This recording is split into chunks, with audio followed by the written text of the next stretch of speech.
সাগররুনি হত্যা মামলার নথি পড়েছে ৫ আগস্টের আগুনে। হাইকোর্টকে রাষ্ট্রপক্ষ অস্বীকার ডিএমপির। তদন্তে ৬ মাসের সময় দিলেন আদালত। ৬ মে এটিএম আজহারের আপিল শুনবে না পূর্ণাঙ্গ বেঞ্চ, জানালেন আইনজীবী। প্রধান বিচারপতি দেশে ফিরলে জামায়াতে নিবন্ধন শুনানি। জুলাই আন্দোলনে চাংখারপুলে ৬ জনকে হত্যার ট্রাইব্যুনালে শুনানি। ২৫ মে ৮ জনের বিরুদ্ধে অভিযোগপত্র দাখিলের নির্দেশ। মিয়ানমার সংকট আঞ্চলিক স্থিতিশীলতার জন্য হুমকি। আর্থনা সম্মেলনের প্রধান উপদেষ্টা রোহিঙ্গা প্রত্যাবাসনে চাইলেন বৈশ্বিক সহযোগিতা। আজই প্রাথমিক আলোচনা শেষ করতে চায় বিএনপি। মের মাঝামাঝিতে শুরু হবে দ্বিতীয় ধাপের সংলাপ, জানালেন আলী রিয়াজ। মাথারবাড়ি গভীর সমুদ্র বন্দর জাপানের সাথে বন্ধুত্বের আইকনিক প্রতীক। স্বয়ংসম্পূর্ণ হবার পথে আগাবে দেশ, বললেন নৌ উপদেষ্টা। এবং অনুমোদনহীন ভবনের বিরুদ্ধে রাজুকের অভিযান। কলাবাগানে ভাঙা হলো ৩ ভবনের বর্ধিতাংশ, এক মালিককে লাখ টাকা জরিমানা। দেখছিলেন শিরোনাম। সংবাদ দুপুরের সঙ্গে আছি আমি জেসিকা আবেদিন। বিস্তারিত সংবাদ। সাংবাদিক দম্পতি সাগররুনি হত্যা মামলার কিছু নথি পুড়ে গেছে বলে হাইকোর্টকে জানিয়েছে রাষ্ট্রপক্ষ, তবে তা অস্বীকার করেছে ডিএমপি। আলোচিত এই মামলার তদন্ত শেষ করতে আরো ৬ মাসের সময় দিয়েছেন আদালত। সাবরিনা মজুমদারের রিপোর্ট, জানাচ্ছেন নাইম আফসান। ২০১২ সালের ১১ ফেব্রুয়ারি সাংবাদিক দম্পতি সাগর সরোয়ার ও মেহেরুন রুনি পশ্চিম রাজাবাজারে তাদের ভাড়া বাসায় খুন হন। মঙ্গলবার বিচারপতি ফাতেমা নাজিব ও বিচারপতি শিকদার মাহমুদ রাজির হাইকোর্ট বেঞ্চে তদন্তের অগ্রগতির ওপর শুনানি হয়। এই সময় রাষ্ট্রপক্ষের আইনজীবী অতিরিক্ত অ্যাটর্নি জেনারেল আরশাদুর রৌফ হাইকোর্টকে জানান, এই মামলার কিছু নথি ৫ আগস্ট আগুনে পুড়ে গেছে। রাষ্ট্রপক্ষ একটু বলার চেষ্টা করেছেন যে অনেক কিছু ডিসঅ্যাপিয়ার হয়ে গেছে, অনেক কিছুই অনেক দিনের আগের নথি, অনেক কিছুই খুঁজে পাওয়া যায়নি। সিডি ডিভিডি কোন জায়গার কি হয়েছে, মিসপ্লেস হয়ে গেছে, যথেষ্ট জায়গায় নাই, এই সমস্ত কথা তিনি বলেছেন। কারণ আদালত প্রশ্ন করেছিলেন এত সময় কেন দরকার হবে। ৯ মাস যেহেতু তারা সময় চেয়েছেন, সেই জন্য তার জাস্টিফিকেশন করতে গিয়ে কিছু কথা বলেছেন যে এভিডেন্সগুলো অনেক কিছু ডিসঅ্যাপিয়ার হয়ে গেছে। এ সময় তদন্তের জন্য রাষ্ট্রপক্ষের আবেদনের প্রেক্ষিতে ৬ মাস সময় দেয় উচ্চ আদালত। সুপ্রিম কোর্টের আপিল বিভাগের মাননীয় বিচারপতিবৃন্দ মনে করেছেন যে যেহেতু আন্তর্জাতিক অপরাধ ট্রাইব্যুনালের এই জাজমেন্টটি পরবর্তী অনেক জাজমেন্টের অনেক প্রিন্সিপাল সেট করবে এবং ভবিষ্যতে ট্রাইব্যুনালের যে বিচারগুলো সংগঠিত হবে সেই বিচারেরও অনেক নীতি নির্ধারণ করবে এবং এই ট্রাইব্যুনালের জাজমেন্টের বিরুদ্ধে আপিল করে যে সকল বন্দী বিভিন্ন মেয়াদে বর্তমানে কারাগারে আছে তাদের মামলারও অনেক নজির স্থাপন করবে। এদিকে মামলার নথি আগুনে পুড়ে যাওয়ার তথ্য সঠিক নয় বলে দাবি ডিএমপির। নাইম আফসান, দেশ টিভি, ঢাকা। জামায়াত নেতা এটিএম আজহারুল ইসলামের মৃত্যুদণ্ডের আদেশের বিরুদ্ধে রিভিউ আবেদনের শুনানি হবে আপিল বিভাগের পূর্ণাঙ্গ বেঞ্চে ৬ মে। আইনি জটিলতার ব্যাখ্যার জন্যই আপিল বিভাগের পূর্ণাঙ্গ বেঞ্চের শুনানি হবে বলে জানান দলটির আইনজীবী শিশির মনির। এদিকে এটিএম আজহারের মুক্তির দেরি হওয়ায় হতাশ নয় জামায়াত, তবে এতে বিস্মিত হওয়ার কথা বলেন দলটির সেক্রেটারি জেনারেল। সাবরিনা মজুমদারের রিপোর্ট, জানাচ্ছেন মোহাম্মদ সাকিব। ৭১-এর মানবতা বিরোধী অপরাধে ২০১৪ সালের ৩০ ডিসেম্বর থেকে কারাগারে আছেন জামায়াত নেতা এটিএম আজহারুল ইসলাম। ৫ আগস্ট হাসিনা সরকারের পতনের পর অনেক দলের রাজনৈতিক নেতাকর্মীদের আইনি প্রক্রিয়ায় মুক্তি মিললেও আজহারের মুক্তির বিষয়টি ঝুলে আছে সর্বোচ্চ আদালতে। মঙ্গলবার মুক্তি চেয়ে আজহারের করা আপিল প্রধান বিচারপতির আদালতে উঠলেও আবারও নতুন তারিখ ধার্য করা হয়। ৬ মে আপিল বিভাগের পূর্ণাঙ্গ বেঞ্চে হবে শুনানি। মামলার আইনি জটিলতার গুরুত্ব বিবেচনায় আপিল বিভাগের পূর্ণাঙ্গ বেঞ্চে শুনানি করা হবে বলে জানান আইনজীবীরা। পরিস্থিতি বিবেচনায়, গুরুত্বের বিবেচনায় এবং এই মামলার উচ্চতার বিবেচনায় এবং আইনের ব্যাখ্যা বিশ্লেষণের বিবেচনায় এই মামলাটি আগামী ৬ তারিখে ১ নম্বর আইটেম হিসেবে পূর্ণাঙ্গ বেঞ্চে শুনানির জন্য দিন নির্ধারণ করেছেন। আজকে যার বিচার করার জন্য আমরা পুনরুত্থান করেছি, রিভিউ ফাইল করেছি, যাদেরকে ফাঁসি কাস্টে ঝুলানো হয়েছে আন্তর্জাতিক স্ট্যান্ডার্ড মানলে তাদের সকলকেই বেকসুর খালাস দিতে হতো। তবে ৮ মাসেও আজহার মুক্ত না হওয়ায় ব্যথিত দলের সেক্রেটারি জেনারেল অধ্যাপক মিয়া গোলাম পরোয়ার। আমাদের নেতা কর্মী শুভাকাঙ্ক্ষী যারা ন্যায় বিচারের প্রত্যাশায় দিন গুনছেন তারা ব্যথিত। আমরা হতাশ নেই, এই কারণে যে আদালতের কাছে আমরা সুবিচারের জন্য ধৈর্য ধারণ করছি। আমরা আশা করি আদালত আমাদের প্রতি সুবিচার করবেন। 2015 সালের 28 জানুয়ারি 113 যুক্তিতে জামায়াত নেতা আজহারকে নির্দোষ দাবি করে খালাস চেয়ে আপিল করেন তার আইনজীবীরা। মোহাম্মদ সাকিব, দেশ টিভি, ঢাকা। মিয়ানমারের দীর্ঘস্থায়ী সংকট আঞ্চলিক স্থিতিশীলতার জন্য হুমকি হয়ে দাঁড়িয়েছে বলে মন্তব্য করেছেন প্রধান উপদেষ্টা ডক্টর মোহাম্মদ ইউনূস। রোহিঙ্গাদের নিজ দেশে নিরাপদ প্রত্যাবাসনে ফের আন্তর্জাতিক সম্প্রদায়কে সহযোগিতার আহ্বান জানান তিনি। কাতারের দোহায় অনুষ্ঠিত আর্থনাস সামিট 2025-এ কি নোট স্পিকার হিসেবে বক্তব্য রাখেন প্রধান উপদেষ্টা। এ সময় ব্যক্তির স্বার্থ কেন্দ্রিক অর্থনৈতিক পরিকল্পনা বিশ্বকে ধ্বংস করে দিচ্ছে দাবি করে সামাজিক ব্যবসায় গুরুত্ব দেওয়ার আহ্বান জানান তিনি। বলেন, ভবিষ্যৎ সমাজ গড়তে বিশ্বজুড়ে তরুণ প্রজন্ম অসমতার বিরুদ্ধে প্রতিবাদ করছে, দাবি তুলছে ন্যায্য হিস্সা বন্টনের। বাংলাদেশেও ইতিবাচক পরিবর্তনে সবাইকে অন্তর্ভুক্ত করতে নতুন তরুণ প্রজন্ম চালকের ভূমিকা নিয়েছে।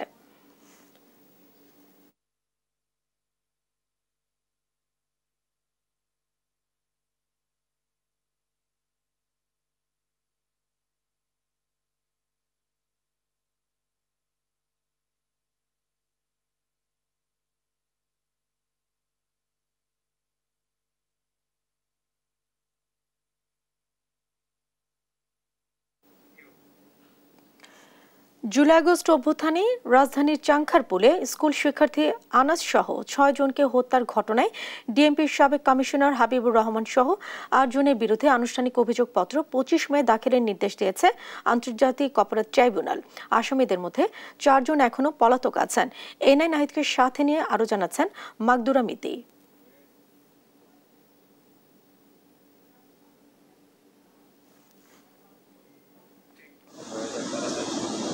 ছাত্র জনতার আন্দোলনে 5 আগস্ট রাজধানীর চানখারপুলে স্কুল শিক্ষার্থী আনাস সহ 6 জনকে হত্যার ঘটনায় পুলিশ কর্মকর্তা Arshad, constable Sujon Hossain, constable Imaj Hossain, constable নাসিরুলকে আন্তর্জাতিক অপরাধ ট্রাইব্যুনালে হাজির করা হয়। মঙ্গলবার সকাল 10টায় তাদের কারাগার থেকে ট্রাইব্যুনালে হাজির করে প্রসিকিউশন। এ সময় 8 পুলিশ সদস্যের বিরুদ্ধে তদন্ত প্রতিবেদন জমা দেয় প্রসিকিউশন। আসামিদের মধ্যে 4 জন পলাতক আছেন। চিফ প্রসিকিউটর তাজুল ইসলাম বলেন, জুলাই আগস্ট গণহত্যার প্রথম মামলা হিসেবে চানখারপুলের ঘটনায় তদন্ত কাজ শেষ হয়েছে। চিফ প্রসিকিউটর জানান, তদন্ত প্রতিবেদন অনুযায়ী মোট 79 জনের সাক্ষ্য নেওয়া হয়েছে। প্রতিবেদনে সংযুক্ত আছে 19টি ভিডিও, 11টি পত্রিকার প্রতিবেদন, 2টি অডিও, 11টি বই ও রিপোর্ট এবং 6টি মৃত্যু সনদ। পরে আনুষ্ঠানিক অভিযোগপত্র দাখিলের জন্য 25 মে দিন ধার্য করেন ট্রাইব্যুনাল। 25 পরবর্তী তারিখ করা হয়েছে। আমরা আশা করছি তার আগেই আনুষ্ঠানিক অভিযোগ অর্থাৎ এই হত্যাকাণ্ডের নির্দেশদাতা হিসেবে শেখ হাসিনা, সাবেক স্বরাষ্ট্রমন্ত্রী আসাদুজ্জামান খান কামাল ও প্রশাসনের ঊর্ধ্বতন কর্মকর্তা সহ তৎকালীন আওয়ামী সরকারের উচ্চ পর্যায়ের অনেকের জড়িত থাকার প্রমাণ পেয়েছে তদন্ত সংস্থা। মাকদুরা মিতি, দেশ টিভি, ঢাকা। সংস্কার ইস্যুতে বিচার বিভাগের স্বাধীনতার উপর গুরুত্ব দিচ্ছে বিএনপি। জাতীয় ঐক্যমত্য কমিশনের সঙ্গে প্রথম দফা বৈঠকের তৃতীয় দিনের শুরুতে এ কথা জানান দলটির স্থায়ী কমিটির সদস্য সালাউদ্দিন আহমেদ। এ সময় কমিশনের সহসভাপতি আলী রিয়াজ বলেন, সংস্কারের বিষয়ে খুব আন্তরিকভাবে আলোচনা করছে বিএনপি। মে মাসের মাঝামাঝিতে দ্বিতীয় ধাপে আলোচনা হবে। ইউসুফ ভুইয়া রিপোর্ট। মঙ্গলবার সকালে জাতীয় ঐক্যমত্য কমিশনের সঙ্গে তৃতীয় দিনের সংলাপে বসে বিএনপি। সংলাপের আগে দলের স্থায়ী কমিটির সদস্য সালাউদ্দিন আহমেদ জানান, এদিন বিচার বিভাগ, নির্বাচন ব্যবস্থা, জনপ্রশাসন ও দুর্নীতি দমন কমিশনের বিষয়ে আলোচনা হবে। এ সময় বিএনপি বিচার বিভাগের স্বাধীনতায় বিশ্বাস করে বলেও জানান তিনি। বিচার বিভাগের স্বাধীনতায়, সম্পূর্ণ স্বাধীনতায় আমরা বিশ্বাসী এবং সেটা আমরা বাস্তবায়ন করার অঙ্গীকার আছে। তবে আমি বিচার বিভাগকে সুপ্রিম কোর্টের সংশ্লিষ্ট সকল উদ্যোগকে যাতে আইনানুগ এবং সাংবিধানিক প্রক্রিয়ায় যায় সেটার আহ্বান জানান। এ সময় কমিশনের সহসভাপতি আলী রিয়াজ বলেন, আলোচনায় বেশ কিছু বিষয়ে একমত ও ভিন্নতা থাকলেও সংস্কারের বিষয়ে খুবই আন্তরিকভাবে আলোচনা করেছে বিএনপি। আর দ্বিতীয় দফায় বৈঠক মে মাসের মাঝামাঝি সময়ে হতে পারে। আলোচনায়ও কিছু কিছু নতুন প্রস্তাব এসছে, সেগুলোর বিষয়ে আমরাও জাতীয় ঐকমত্য কমিশনে আলোচনা শুরু করেছি এবং সংশ্লিষ্ট কমিশনগুলোর সঙ্গে আমাদের আলোচনা করতে হবে। সমস্ত রাজনৈতিক দলগুলোর সাথে আমি আশা করি যে আজকে তৃতীয় দিনের মতো এই আলোচনায় বিএনপির সঙ্গে আলোচনায় আমরা এক ধরনের সমাপ্তি টানতে পারব। আর দুপক্ষই আশা করেন আজই শেষ হতে পারে বিএনপির সাথে জাতীয় ঐকমত্য কমিশনের প্রথম দফায় বৈঠক। ইউসুফ ভুঁইয়া, দেশ টিভি, ঢাকা। দর্শক সংলাপের বিষয়ে জানাতে জাতীয় সংসদের এলডি হল প্রাঙ্গণ থেকে আমাদের সঙ্গে সরাসরি যুক্ত হচ্ছেন সহকর্মী নিয়াজ মোর্শেদ। নিয়াজ, আলোচনা কতক্ষণ চলতে পারে আর আলোচনার বিষয়বস্তু নিয়ে কি তথ্য রয়েছে আপনার কাছে, বিস্তারিত জানাবেন।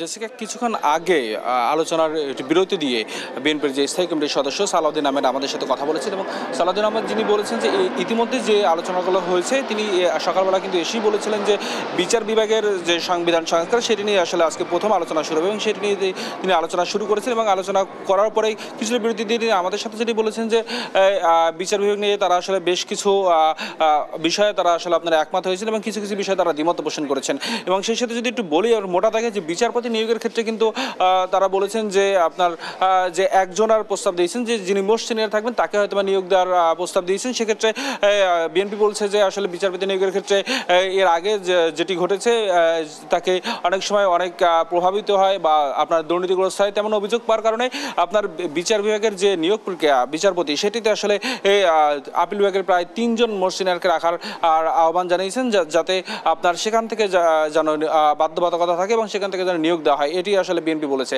এবং আরেকটু বলে রাখি যে তারা কিন্তু আসলে আপনার প্রধানমন্ত্রী নিয়োগের ক্ষেত্রে যে প্রধানমন্ত্রীর ক্ষেত্রে আর কি আপনার আর যে পরপর যে 2বার প্রধানমন্ত্রী হতে পারবেন কিনা এমনটি আসলে আপনার বলেছে যে ঐকমত্য কমিশনে পরপর 2বার প্রধানমন্ত্রী হওয়ার বিধান রয়েছে, কিন্তু তারপরে আসলে তৃতীয়বার আবার একই ব্যক্তি আসলে প্রধানমন্ত্রী হতে পারবেন না। এই বিষয়ে আসলে আপনার বিএনপি বলছে যে 2বার প্রধানমন্ত্রী হওয়ার পরে একই ব্যক্তি যদি আপনার আর 1 বছর গ্যাপ দেয় তারপরে আপনারা যদি আবার আসলে আপনার আর তিনি যদি মেজরিটি যদি এবং জনগণ যদি চায় এবং পার্টির ক্ষেত্রে যদি আসলে এটা পার্টির উপরে ছেড়ে দেওয়া উচিত যে দল আসলে যাকে নির্বাচিত করবে তিনি যদি আবার তাকে প্রধানমন্ত্রী করতে চায় সেক্ষেত্রে সেটা তাদের উপরে আসলে ছেড়ে দেওয়া উচিত বলে আসলে বিএনপি তাদেরকে জানিয়েছেন ঐকমত্য কমিশনের কাছে। এবং আপনাকে আরেকটু বলে রাখি যে আসলে এছাড়া কিন্তু আপনার আরও নানা বিষয় নিয়ে কিন্তু আসলে আজকে আলোচনা চলছে এবং ইতিমধ্যে কিন্তু আরও কয়েকটি বিষয় আলোচনা হয়েছে। সেক্ষেত্রে যদি বলি আপনার যে রাষ্ট্রপতির যে অভিশংসন বিষয় সেই রাষ্ট্রপতির অভিশংসন বিষয় কিন্তু বলছে যে আসলে 2/3 ভোটে রাষ্ট্রপতির বিষয় অভিশংসন বিষয় আসলে 2/3 ভোটে আসলে এটি নির্বাচিত হবে এবং সেটি আসলে কিন্তু আপনার আর বিএনপি এই বিষয়ে কিন্তু একমত হয়েছেন। এবং এছাড়া কিন্তু আরও যেসব যে সংসদ নেতা যে একই ব্যক্তি আসলে প্রধানমন্ত্রী একাধারে এবং সংসদ নেতা এবং সেই সাথে দলীয় প্রধান থাকতে পারবেন কিনা এমনটি বিষয় আসলে আপনার ঐকমত্য কমিশন বলছে যে থাকতে পারবেন না, কিন্তু বিএনপি বলছে যে প্রধানমন্ত্রী এবং সংসদ নেতা যদি আসলে আপনার থাকতে পারবে যেহেতু আপনার সংসদ নেতা আসলে সেই সংসদ নেতার যে কার্যক্রম সেটিতে আসলে আপনার নানা ধরনের সংস্কার আসতে পারে, তবে প্রধানমন্ত্রী কিন্তু আসলে আপনার কাজ করার সুবিধার্থের জন্য এই প্রধানমন্ত্রী কিন্তু আবার সংসদ নেতা থাকতে পারেন এমনটি প্রস্তাব আসলে বিএনপি দিয়েছে। এই ছিল আমার কাছে এই যে আলোচনার আসলে মধ্যাহ্ন বিরতিতে যেটি আমাদেরকে কথা বলা হয়েছে সেটির তথ্য। নিয়াজ, আপনাকে অসংখ্য ধন্যবাদ। দর্শক, জাতীয় সংসদের এলডি হল প্রাঙ্গণ থেকে যুক্ত ছিলেন সহকর্মী নিয়াজ মোর্শেদ। কুয়েট ভিসি পদত্যাগের দাবিতে আমরণ অনশনে বসেছেন বিশ্ববিদ্যালয়ের শিক্ষার্থীরা। সোমবার বিকেল 4টা থেকে বিশ্ববিদ্যালয়ের স্টুডেন্টস ওয়েলফেয়ার সেন্টারের সামনে তারা অনশন শুরু করেন। শিক্ষার্থীরা জানান, অনশনের 20 ঘন্টা পরেও প্রশাসন থেকে তেমন কোনো আশ্বাস পাননি তারা। এ সময় অন্তর্বর্তী সরকারের দৃষ্টি আকর্ষণ করেন তারা। এর আগে শিক্ষকরা আন্দোলনকারীদের কাছে গিয়ে অনশন কর্মসূচি প্রত্যাহারের আহ্বান জানান, কিন্তু শিক্ষার্থীরা তাদের অবস্থানে অনড় থেকে ভিসির পদত্যাগ ছাড়া কোনোভাবেই আন্দোলন থেকে সরবেন না বলে জানান।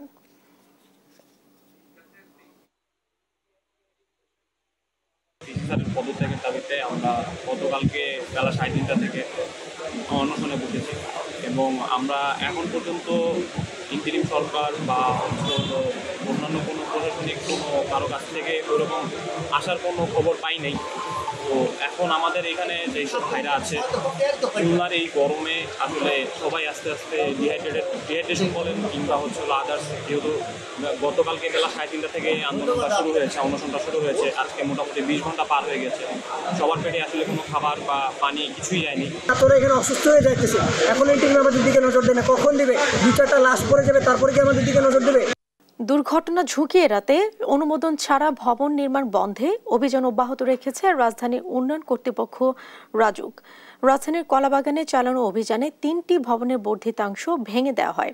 এছাড়া এক ভবন মালিককে নোটিশ এবং আরেক ভবন মালিককে 1 লাখ টাকা জরিমানা করেন নির্বাহী ম্যাজিস্ট্রেট। এইচ হিমেলের প্রতিবেদন। রাজধানীর কলাবাগান এলাকার বিভিন্ন নির্মাণাধীন ভবনে মঙ্গলবার সকালে অভিযান চালায় রাজধানী উন্নয়ন কর্তৃপক্ষ রাজুক। নির্বাহী ম্যাজিস্ট্রেট তাহমিনা পারভিন এই অভিযানের নেতৃত্ব দেন। এ সময় রাজুকের অনুমোদন বা স্মারক নম্বর দেখাতে না পারায় 2টি ভবনের বাড়তি অংশ ভেঙে দেওয়া হয়, বিচ্ছিন্ন করা হয় বিদ্যুৎ সংযোগ। সেই সঙ্গে এক ভবন মালিককে 1 লাখ টাকা জরিমানা করেন নির্বাহী ম্যাজিস্ট্রেট। যখন আমাদের কাছে দেখে মনে হয়েছে উনি যে জায়গাগুলো উনি ডেভিয়েশন করেছেন সেগুলো আমরা ওনাকে দেখিয়েছি, উনি নিজেও স্বীকার করেছেন।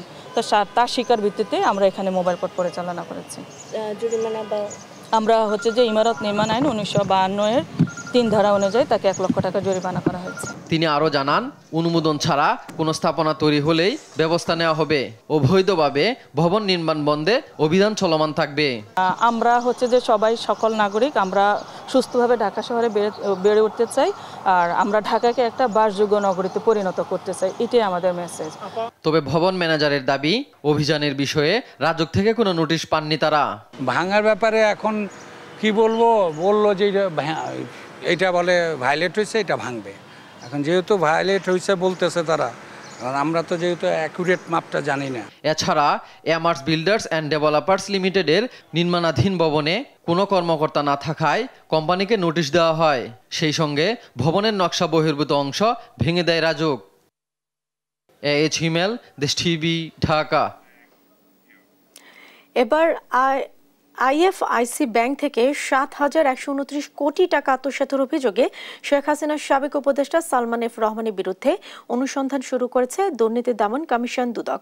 অভিযোগে বলা হয়েছে, আইএফআইসি ব্যাংকের চেয়ারম্যান থাকাকালে ক্ষমতার প্রভাব খাটিয়ে ভুয়া প্রতিষ্ঠানের নামে ঋণের নামে অর্থ লুটপাট হয়।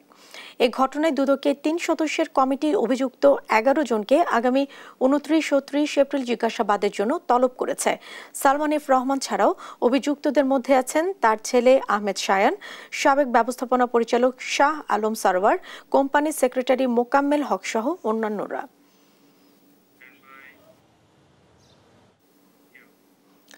বুধবার থেকে হাইকোর্টে শুরু হচ্ছে কক্সবাজারের টেকনাফে পুলিশের গুলিতে নিহত সেনাবাহিনীর অবসরপ্রাপ্ত মেজর সিনহা হত্যা মামলার শুনানি।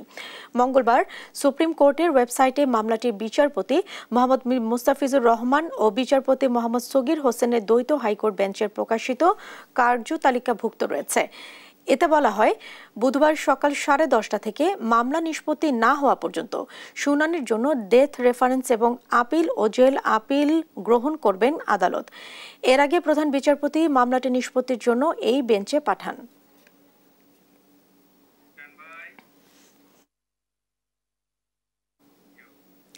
গাজীপুরে দায়ের করা 3টি হত্যা মামলায় সাবেক মন্ত্রী দীপু মনি, কামরুল ইসলাম ও প্রতিমন্ত্রী জুনায়েদ আহমেদ পলক সহ 6 জনকে গ্রেফতার দেখানো হয়েছে। মঙ্গলবার সকালে গাজীপুর মেট্রোপলিটন ম্যাজিস্ট্রেট আদালত 3-এ হাজির করা হলে আদালতের বিচারক ওমর হায়দার সংক্ষিপ্ত শুনানি শেষে তাদের এসব মামলায় গ্রেফতার দেখিয়ে কারাগারে পাঠানোর আদেশ দেন। আদালতে জাতীয়তাবাদী আইনজীবী ফোরামের সভাপতি অ্যাডভোকেট শহীদুজ্জামান জানান, শেখ হাসিনা সহ ফ্যাসিস্ট সরকারের দোসরদের বিচার চান তারা। এর আগে আসামিদের কড়া নিরাপত্তায় আদালত প্রাঙ্গণে হাজির করা হয়।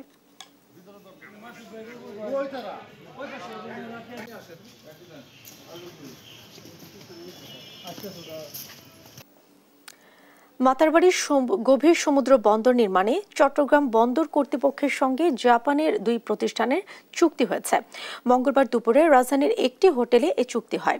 এ সময় নৌ উপদেষ্টা সাখাওয়াত হোসেন বলেন, মাতারবাড়ি গভীর সমুদ্র বন্দর জাপানের সঙ্গে বন্ধুত্বের আইকনিক প্রতীক। মোহাম্মদ আলাউদ্দিনের রিপোর্ট, জানাচ্ছেন মাহবুব তামিম। মঙ্গলবার রাজধানীর একটি হোটেলে মাতারবাড়ি গভীর সমুদ্রবন্দর নির্মাণের পথে একটি মাইলফলক স্থাপন হয়। চট্টগ্রাম বন্দর কর্তৃপক্ষের সঙ্গে জাপানি প্রতিষ্ঠান পেন্টা ওশান লিমিটেড এবং টিওএ কর্পোরেশনের একটি চুক্তি হয় সেখানে। জাইকার অর্থায়নে দেশের সবচেয়ে গভীর এই সমুদ্রবন্দর নির্মাণে ব্যয় ধরা হচ্ছে 24,300 কোটি টাকা। এ সময় প্রধান অতিথি হিসেবে উপস্থিত ছিলেন নৌ উপদেষ্টা সাখাওয়াত হোসেন। তিনি বলেন, এই প্রকল্পকে আন্তর্জাতিক মানে নির্মাণ করা হবে। এতে বেসরকারি প্রতিষ্ঠানকেও অবদান রাখতে এগিয়ে আসার জন্য আহ্বান জানান তিনি। I would request particularly to JICA and those who are working with JICA for development, a construction farm of Japan, but then there will be a lot of subcontractors which will be local. I will request, please be clean and not try to put your many pockets. Please don't have pockets. এই সময় তিনি আরো জানান, মাতারবাড়ির পাশাপাশি মোংলা পোর্টকেও গুরুত্ব দিচ্ছে সরকার। Today Chittagong Port can feel proud that it has reduced its turnaround time to 2 days, which was 8 days before, and inshallah it will further reduce the timing. Quick reaction force in Matabari, not only in Matabari, as he mentioned, I launched which is called the port strategy or the maritime port strategy, which has the different context in it, and I'm sure the naval chief would definitely take note of it, and he will start preparing the work. Matarbari গভীর সমুদ্র বন্দরে ভিড়তে পারবে 16 metre গভীরতার জাহাজ, যা দেশের অর্থনীতিকে আরো শক্তিশালী করবে বলে জানিয়েছে কর্তৃপক্ষ। মাহবুব তামিম, দেশ টিভি, ঢাকা। দর্শক, এই মুহূর্তে ঢাকা কলেজ ও ঢাকা সিটি কলেজের মধ্যে সংঘর্ষ চলছে। আমরা এখন সরাসরি চলে যাচ্ছি সেখানে।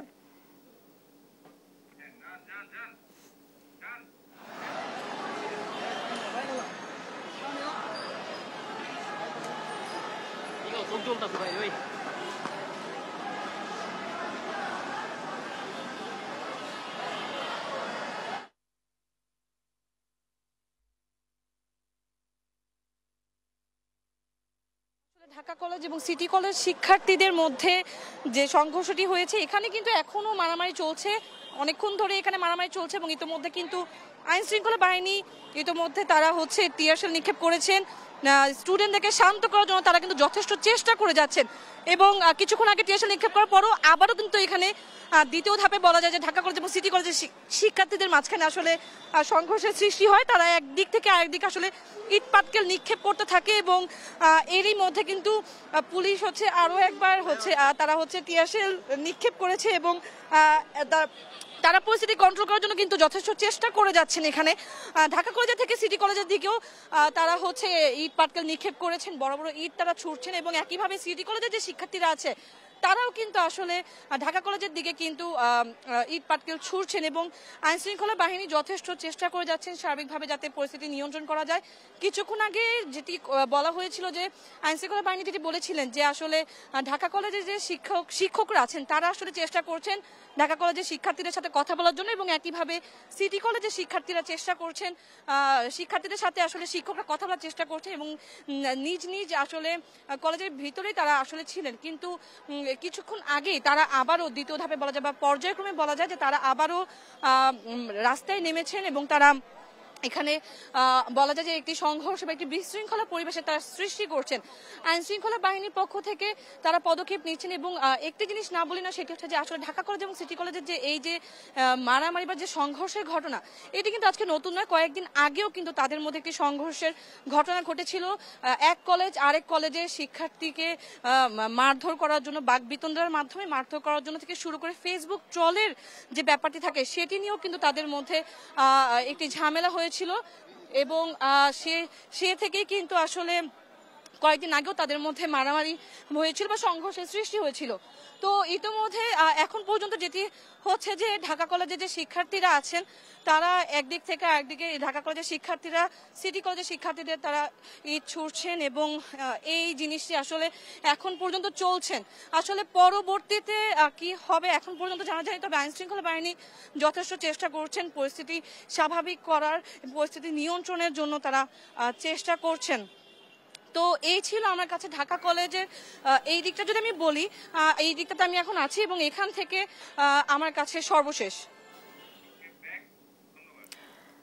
তন্দ্র, আপনাকে ধন্যবাদ। দর্শক, ঢাকা কলেজ ও সিটি কলেজের মধ্যে সংঘর্ষ চলছে এবং পুলিশ পরিস্থিতি নিয়ন্ত্রণের চেষ্টা করছে।